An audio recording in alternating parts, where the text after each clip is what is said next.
Konnichiwa minasang! Ako nga po pala si Fatima at ito ang aming bagong bahay. Halika kayo, samahan niyo ako at itutur ko kayo sa loob. Galing nga kaming Pinas kahapon at sa hotel muna kami natulog dahil hindi pa nasisettle yung payment nito. Pero ngayong araw din pwede na kaming lumipat dito. Ito ngayong doorbell at may camera. Nauna na nga si Hapon dito sa loob kasi sabi ko magvi-video muna ako. Ito nga pala yung gengkan namin or yung entrance ng bahay. Dito makikita din yung shoe cabinet. Tamang-tama at marami akong mga sapatos. At dito din sa aming first floor, merong toilet. Ayan, ito yung pinakaunang toilet namin. Wala pang kung ano-ano sa loob kasi wala pa kaming nabibili. Dito nga din ang lavatory area namin. Ayan, for the mirror shot, diba? So, dito din ang offer namin or bathtub. Meron din shower. Nakaka-excite tuloy maligo araw-araw. Dadahin ko nga kayo sa aming daitokoro or sa kitchen. Ayan nga si Hapon, nasa trabaho pa yan. Nagsettle kasi siya ng payment kaya tumakas muna siya sa work. Kailangan din kasi niyang inspection ng bahay kung may mga sira pa, ganon. Tapos i-inform niya yung may-ari. Kasi guys, uupahan lang namin tong bahay na ito. As you can see, wala pa nga kaming mga gamit-gamit. Bet na bet ko nga tong sink namin ito, napakaganda. Dito nga rin ako na-excite. Ayan, pwede mo kasi siyang hilain at automatic na din siyang bumabalik. Pwede din siya ditong lagayan ng mga plato, mga baso, etc. O, diba? Super nice talaga. Excited na akong maghugas ng mga plato.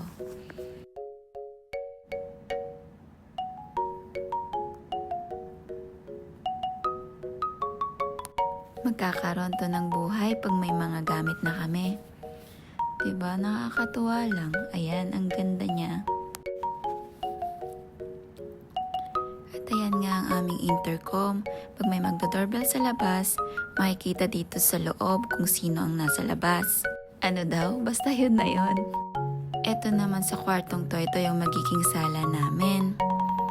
Ayan, wala pa kayong mga gamit kasi mamimili pa lang kami. Napakaluwag din ito at mayroon ding mga cabinets. Pwedeng lagayan ng mga kung ano-ano. Ayan. Pwede nga din itong maging guest room pag may mga bisita kaming darating.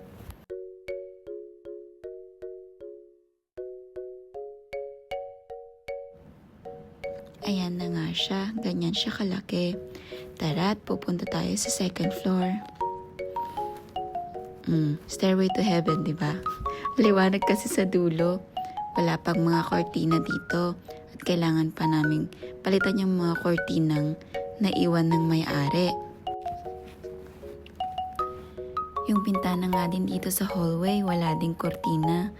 Dito nga sa Nikkei or sa second floor, ito naman ang aming pangalawang toilet.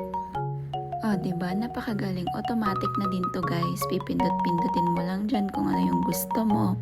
Pagkatapos mong ilabas lahat ng sama ng loob mo, pindutin mo lang dyan yung bidet. Ganon. Ito nga yung view sa likod ng bahay. Ayan, nakakatakot. Para na siyang gubat. At itong room nga po na ito ay ang aming magiging master's bedroom. Dito sa closet na to ay magiging closet ko kasi mahilig din ako sa mga damit at gusto ko yung mga damit ko laging nakahanger. Maluwag na nga din siya at marami na akong mailalagay. Kaso ang problema nga lang, amoy cabinet talaga siya. Kailangan pang bilhan ng pabango.